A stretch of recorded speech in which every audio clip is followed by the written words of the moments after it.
নমস্কাৰ, কি খবৰ বাৰু সকলো ভালে আছেনে? মই মৌচুমীয়ে পুনৰবাৰ স্বাগতম জনাইছোঁ আমাৰ অন্য এটা ভিডিঅ'লৈ। আৰু এয়া আমি ওলাইছোঁ আজি সৰু পথাৰৰ পৰা বৰহোলালৈ বুলি। এয়া দীঘলীয়া ৰাস্তা, মানে আজি আমাৰ দীঘলীয়া যাত্ৰা।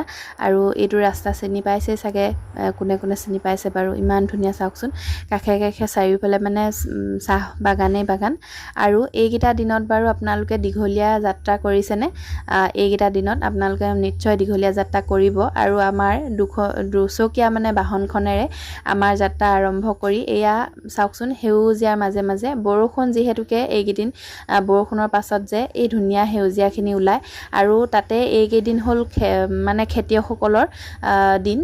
সকলোৱে কঠীয়া পাৰিবলৈ মাটি চহাইছে, কঠীয়া পাৰিছে, গৈ মানে চায়ে ভাল লাগে। আৰু এইফালে আকাশ নীলা চাওকচোন, ডাৱৰ, তাতে আকৌ কৃষ্ণচূড়া, ৰাধাচূড়া আৰু এই এজাৰখিনি ফুলাৰ বতৰ। কিমান ধুনীয়া পৰিৱেশ, মানে কিমান ধুনীয়া লাগে। এবাৰ এনেকৈ দীঘলীয়া যাত্ৰা কৰি চাব। আৰু এয়া পালোহি সৰু পেহী ঘৰ, জানেনে? আহি পায়ে মানে এয়া কামত লগাই দিছে দেই। কামত লগাই দিছে মানে কি, এয়া মিক্সিত কিবা পিচিব লগা আছিলে, তাকে বোলে গৈ পাই পিচি দেচোন এনেকৈ বুলি কোৱা দেখি পিচিলোঁ। আৰু এইফালে নাম আছিলে পেহীহঁতৰ ঘৰত আজি, সেইকাৰণে আহিবলগীয়া হ'ল মানে। আৰু সৰু পেহী গ'লে বহুত দিন অহাও নাই তাতে, সেইকাৰণে বোলো যিমান দূৰ হ'লেও দুচকীয়া বাহনখনতে পটককৈ গৈ আহোঁগৈ। আৰু এইফালে পেহীহঁতৰ বাৰীৰ ফালে আহিলোঁ এইফালে। আৰু এয়া কি লাগি আছে চাওকচোন, এই যে দীঘলকৈ ওলমি লাগি আছে, ভালকৈ উঠা নাই বাৰু। মানে সেইখিনি কিবা চেৱা তামোল বুলি কয় নেকি, আপোনালোকে ভালদৰে চিনি পায়নে বাৰু? আৰু এইফালে চাওকচোন কিমান ধুনীয়া এটা পৰিৱেশ। আৰু এতিয়া আকৌ আমাৰ যাবৰে হ'ল। এজনী আকৌ পেহী মোৰ চিনি পাইছে সকলোৱে। আৰু আহোঁতে আহিছিলোঁ আমি তিনিওটা, মানে মাক, জীয়েক আৰু বাপেক। এয়া চাওকচোন, এতিয়া যাবৰ সময়ত কিমানখিনি ওলাইছোঁ আমি।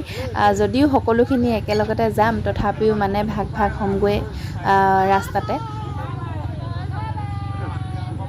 এয়া ভাইটি, ভণ্টি আৰু খুৰী, আৰু এইফালে ভণ্টি, ভাইটি সকলোখিনি এনেকৈ সিহঁতিও আহিছিলে মানে এনেকৈ। এইজনী ভণ্টি মোৰ চিনি পাইছেই চাগে।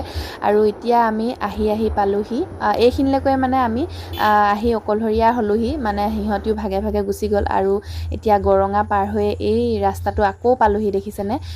দুয়োফালে মানে বাগান আৰু ৰাস্তাই এই পৰিৱেশটো মানে কিমান ধুনীয়া এটা পৰিৱেশ, এনেকৈ গ'লে কিমান ভাল লাগে নহয়নে? আৰু বতৰটো ডাৱৰীয়া কৰি আহিছিলে, আৰু তাতে এই পৰিৱেশটো দেখি মানে থমকি ৰ'লোহি। এই দলংখনৰ ওপৰতে, নদীৰ কিনাৰতে ৰ'লোঁ। তাৰপিছতহে মন কৰিছোঁ, ৰামধেনু ইমান ধুনীয়াকৈ ওলাইছে, আমাৰে সৌভাগ্য বুলি ভাবিছোঁ। আৰু মানে এয়া দেখিছেনে, ছোৱালীও মানে ইমান, মানে তাইও ভাল পায়।